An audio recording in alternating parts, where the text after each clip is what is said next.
একটা বিষয় ভাবছেন, পৃথিবীতে যতগুলো প্রাণী আছে, কিছু প্রাণী বাদে প্রায় অন্য সব প্রাণী রাতে খাবার খায় না। বাদুড়, পেঁচা, শিয়ালের মতো 10টা প্রজাতির প্রাণী মাত্র রাতে খাবার খায়। কিন্তু ব্যতিক্রম ধর্মী একমাত্র মানুষই এমন একটা প্রাণী যার খাবারের কোনো রুটিন নেই। যখন মন চায় খায়, রাত হোক বা দিন, তাদের খাবারের জন্য রাত দিনের মাঝে কোনো তফাৎ নেই। আচ্ছা, কোনোদিন যদি এমন হয় যে মানুষ রাতে আর খাবার খাবে না, পাখিরা যেমন সন্ধ্যা হলেই খাবার থেকে মুখ সরিয়ে ঘরে ফিরে যায়, মানুষও সন্ধ্যা হতেই খাবার দাবার বন্ধ করে ঘুমিয়ে পড়বে, তখন কি হতো? মানুষের শরীরে কি কোনো ক্ষতি হতো নাকি লাভ হতো?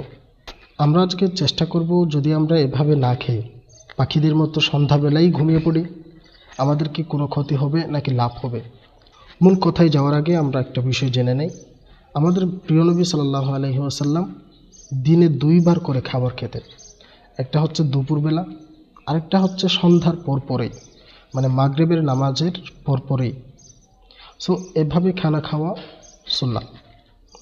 এবার আসি, যদি আমরা হুট করে পাখিদের মতো রাতের বেলায় খাবার না খেয়ে ঘুমিয়ে পড়ি, তাহলে আমাদের শরীরে কি কোনো ক্ষতি হবে নাকি লাভ হবে? এটা বিজ্ঞান বলে, যদি মানুষ এভাবে না খেয়ে ঘুমিয়ে পড়ে, তাহলে তাদের শরীরের কিছু উপকারও আছে, অপকারও আছে।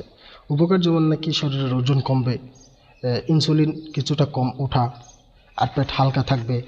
কিন্তু এভাবে নিয়মিত না খেলে ক্ষুধা, মাথা ব্যথা, দুর্বলতা, ঘুমের ঘাটতি, এ সমস্ত জিনিসগুলোও হতে পারে। আর যাদের গ্যাস্ট্রিক, আলসার, এ সমস্ত জিনিসগুলো আছে, তাদের কথা তো বলাই যায় না, তাদের অনেক ক্ষতি হবে। আর যদি রাতের বেলা আমরা খাই, তবে খুব দ্রুত খেয়ে নেই। রাসূল সাল্লাল্লাহু আলাইহি ওয়াসাল্লাম যেভাবে রাতের বেলা খেতেন, সেভাবে খেয়ে ফেলি, তাহলে আমাদের কি ক্ষতি কিংবা লাভ হতে পারে?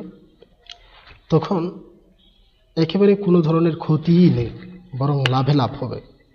শরীরের সার্কাডিয়ান রিদমের সঙ্গে খাওয়া মিলে যায়, রক্তে শর্করা তুলনামূলক স্থির থাকে, খাবার ভালো হজম হয়, ঘুমও ভালো হয়, অ্যাসিডিটি, বুক জ্বালা, পেট ফাঁপা ইত্যাদি কমে যায়। আর যদি রাতে খাবার খেয়েছে কিন্তু দেরি করে খেয়েছে, তখন কি হতে পারে? তখন অনেক ক্ষতি হতে পারে। শরীর বিশ্রাম নিতে পারবে না, হজমও ধীরে হবে, রক্তে শর্করাও বেড়ে যাবে, ডায়াবেটিস থাকলে অনেক ক্ষতি হবে, ইত্যাদি ইত্যাদি অনেক ক্ষতি।